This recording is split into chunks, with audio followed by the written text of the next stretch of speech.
Holy Grail.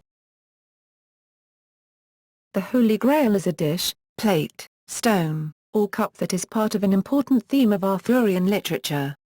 A grail, wondrous but not explicitly holy, first appears in Perceval le Gallois, an unfinished romance by Chrétien de Troyes. It is a processional salver used to serve at a feast. Chrétien's story attracted many continuators, translators and interpreters in the later 12th and early 13th centuries, including Wolfram von Eschenbach, who makes the Grail a great precious stone that fell from the sky. The Grail legend became interwoven with legends of the Holy Chalice. The connection with Joseph of Arimathea and with vessels associated with the Last Supper and crucifixion of Jesus, dates from Robert de Boron's Joseph of Arimathea, in which Joseph receives the Grail from an apparition of Jesus and sends it with his followers to Great Britain. Building upon this theme, later writers recounted how Joseph used the Grail to catch Christ's blood while interring him and how he founded a line of guardians to keep it safe in Britain. The legend may combine Christian lore with a Celtic myth of a cauldron endowed with special powers. Origins. The word Graal, as it is earliest spelled, comes from Old French Graal or Grail, cognate with Old Provençal Grazel and Old Catalan Grezel, meaning a cup or bowl of earth, wood, or metal, or other various types of vessels in different Occitan dialects. The most commonly accepted etymology derives it from Latin gradalis or gradale via an earlier form, cratalis, a derivative of crater or critus, which was, in turn, borrowed from Greek krata, a large wine-mixing vessel. Alternate suggestions include a derivative of kratis, a name for a type of woven basket that came to refer to a dish, or a derivative of Latin gradus, meaning by degree, by stages, applied to a dish brought to the table in different stages or services during a meal.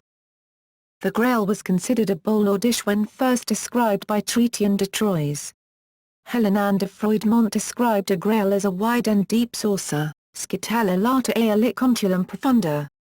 Other authors had their own ideas. Robert de Boron portrayed it as the vessel of the Last Supper.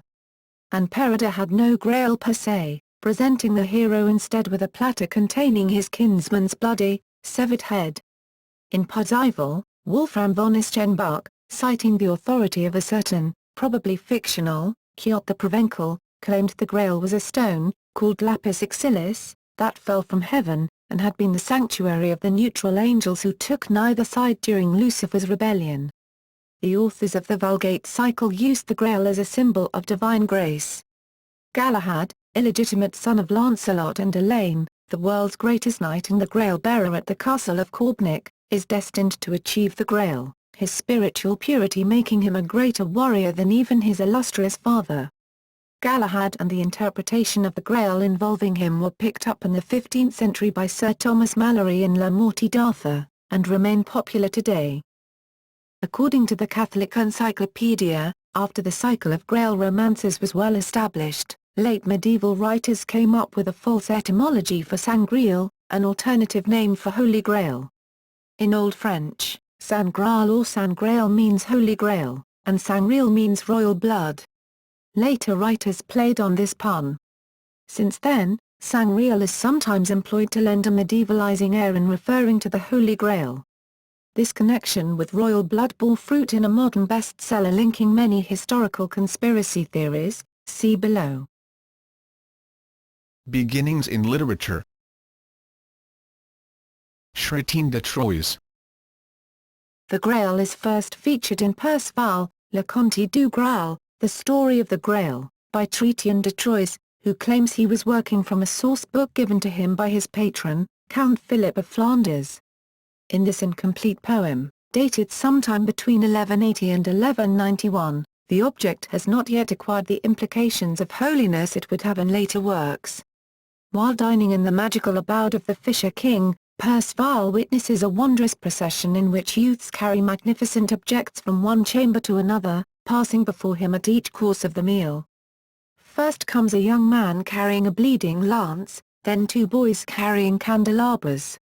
Finally, a beautiful young girl emerges bearing an elaborately decorated Graal, or Grail. Chrétien refers to his object not as the Grail, but as a Grail, un Graal, showing the word was used, in its earliest literary context, as a common noun. For Chrétien, a grail was a wide, somewhat deep dish or bowl, interesting because it contained not a pike, salmon or lamprey, as the audience may have expected for such a container, but a single mass wafer which provided sustenance for the fisher king's crippled father. Perceval, who had been warned against talking too much, remains silent through all of this, and wakes up the next morning alone. He later learns that if he had asked the appropriate questions about what he saw, he would have healed his maimed host, much to his honor. The story of the wounded king's mystical fasting is not unique. Several saints were said to have lived without food besides communion, for instance Saint Catherine of Genoa. This may imply that Chrétien intended the mass wafer to be the significant part of the ritual, and the Grail to be a mere prop. Robert de Boron. Though Chrétien's account is the earliest and most influential of all Grail texts, it was in the work of Robert de Boron that the Grail truly became the Holy Grail, and assumed the form most familiar to modern readers. In his verse romance Joseph of Arimathea, composed between 1191 and 1202, Robert tells the story of Joseph of Arimathea acquiring the chalice of the Last Supper to collect Christ's blood upon his removal from the cross. Joseph is thrown in prison, where Christ visits him and explains the mysteries of the Blessed Cup. Upon his release Joseph gathers his in-laws and other followers and travels to the west, and founds a dynasty of Grail keepers that eventually includes Perceval. Other early literature. After this point, Grail literature divides into two classes. The first concerns King Arthur's knights visiting the Grail castle or questing after the object. The second concerns the Grail's history in the time of Joseph of Arimathea.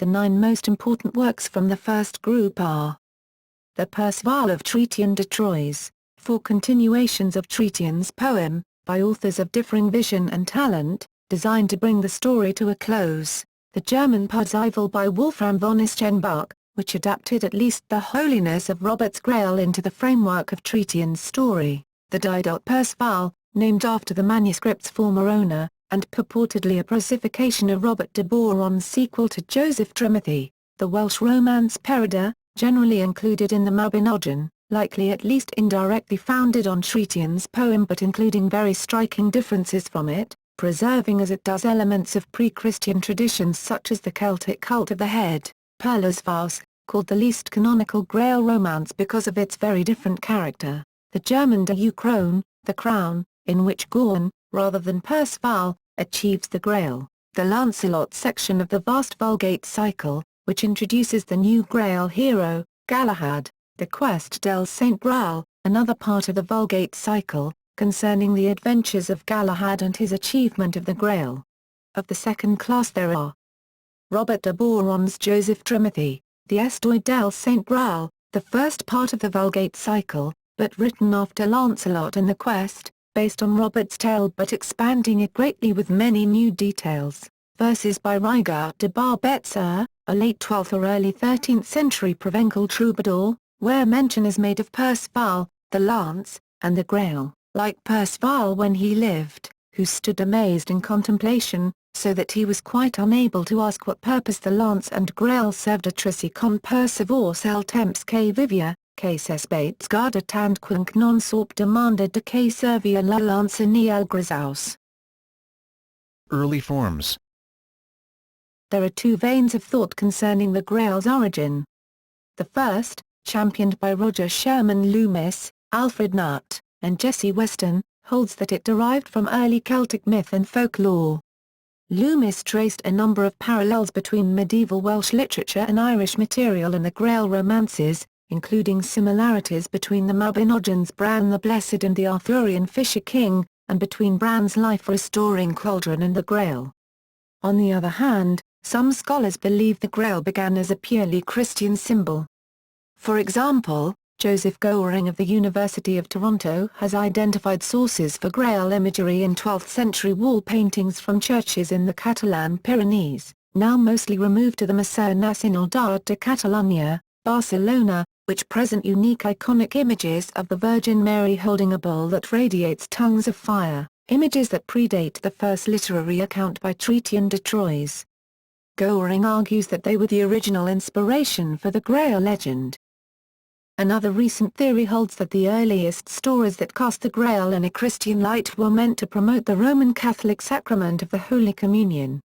Although the practice of Holy Communion was first alluded to in the Christian Bible and defined by theologians in the 1st centuries AD, it was around the time of the appearance of the first Christianized Grail literature that the Roman Church was beginning to add more ceremony and mysticism around this particular sacrament. Thus, the first Grail stories may have been celebrations of a renewal in this traditional sacrament. This theory has some basis in the fact that the Grail legends are a phenomenon of the Western Church. In several articles, Daniel Scavone, Professor Emeritus of History at the University of Southern Indiana, puts forward a hypothesis which identifies the Shroud of Turin as the real object that inspires the romances of the Holy Grail. Most scholars today accept that both Christian and Celtic traditions contributed to the legend's development, though many of the early Celtic-based arguments are largely discredited. Loomis himself came to reject much of Weston and Nutt's work. The general view is that the central theme of the Grail is Christian, even when not explicitly religious, but that much of the setting and imagery of the early romances is drawn from Celtic material. Later legend. Belief in the Grail and interest in its potential whereabouts has never ceased. Ownership has been attributed to various groups, including the Knights Templar, probably because they were at the peak of their influence around the time that Grail stories started circulating in the 12th and 13th centuries. There are cups claimed to be the Grail in several churches, for instance the St. Mary of Valencia Cathedral, which contains an artifact, the Valencia Chalice, supposedly taken by St. Peter to Rome in the 1st century, and then to Huesca in Spain by St. Lawrence in the 3rd century. According to legend, the monastery of San Juan de la Pena, located at the southwest of Jaca, in the province of Huesca, Spain, protected the chalice of the Last Supper from the Islamic invaders of the Iberian Peninsula.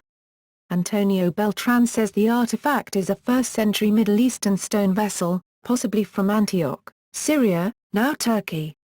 Its history can be traced to the 11th century, and it now rests atop an ornate stem and base, made in the medieval era of alabaster, gold, and gemstones.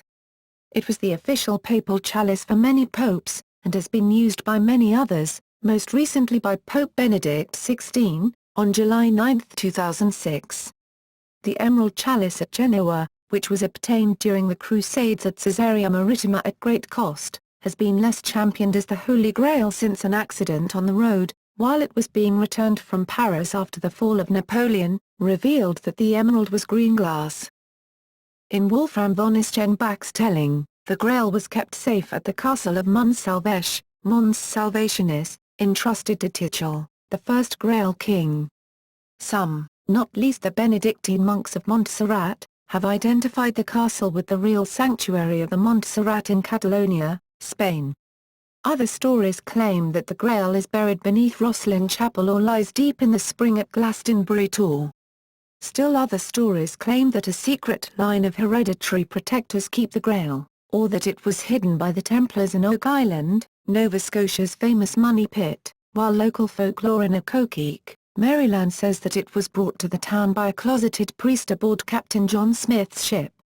Turn-of-the-century accounts state that Irish partisans of the clan Dwyer, transported the Grail to the United States during the 19th century, and the Grail was kept by their descendants in secrecy in a small abbey in the upper northwest, now believed to be southern Minnesota.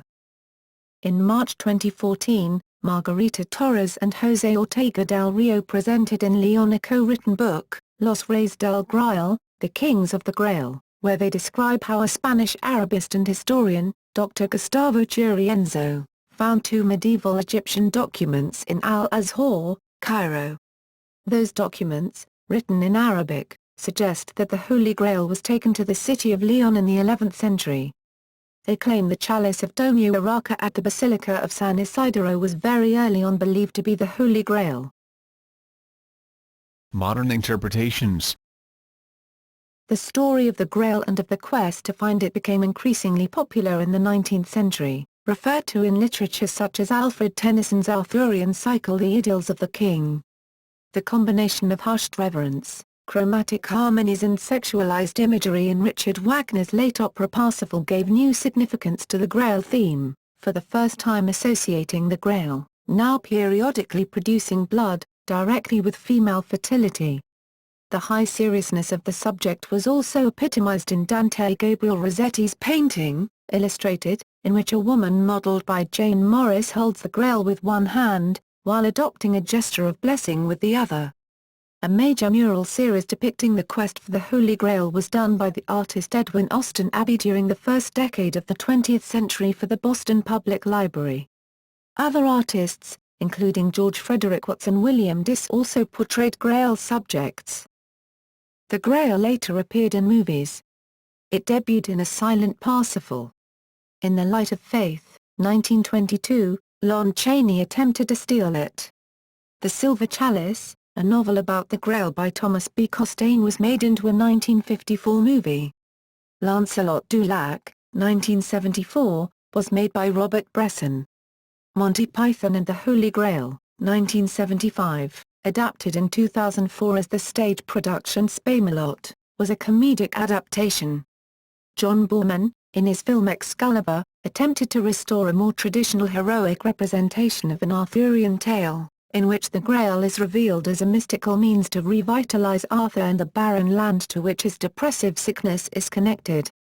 Indiana Jones and the Last Crusade and the Fisher King are more recent adoptions. The Grail has been used as a theme in fantasy, historical fiction and science fiction. A Quest for the Grail appears in Bernard Cornwell's series of books The Grail Quest, set during the 100 Years' War. Michael Moorcock's fantasy novel The War Hound and the World's Pain depicts a supernatural Grail quest set in the era of the 30 Years' War, and science fiction has taken the quest into interstellar space, figuratively in Samuel Adani's 1968 novel Nova, and literally on the television shows Babylon 5 and Stargate SG-1, as the Sangreal. Marion Zimmer Bradley's The Mists of Avalon has the Grail as one of 4 objects symbolizing the 4 elements: the Grail itself, water, the sword Excalibur, fire, a dish, earth, and a spear or wand, air. The Grail features heavily in the novels of Peter David's Night Trilogy, which depict King Arthur reappearing in modern-day New York City, in particular the second and third novels, One Night Only and Fall of Night. The Grail is central in many modern Arthurian works, including Charles Williams's novel War in Heaven and his 2 collections of poems about Taliesin, Taliesin through Logos and Region of the Summer Stars, and in feminist author Rosalind Miles' Child of the Holy Grail. The Grail also features heavily in Umberto Eco's 2000 novel Bordellino.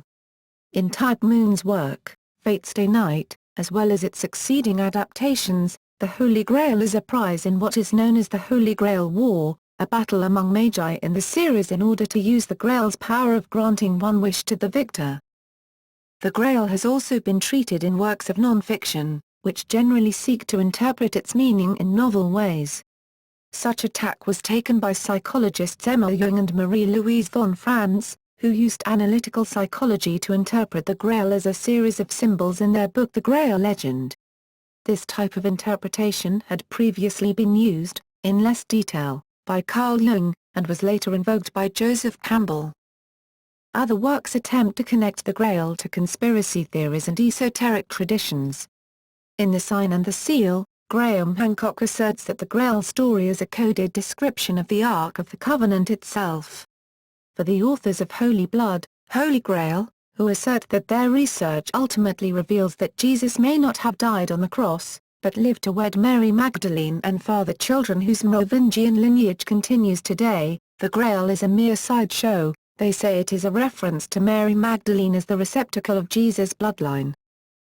Such works have been the inspiration for a number of popular modern fiction novels. The best known is Dan Brown's best-selling novel The Da Vinci Code, which, like Holy Blood, Holy Grail, is based on the idea that the real Grail is not a cup but the womb and later the earthly remains of Mary Magdalene, again cast as Jesus' wife, plus a set of ancient documents claimed to tell the true story of Jesus, his teachings and descendants.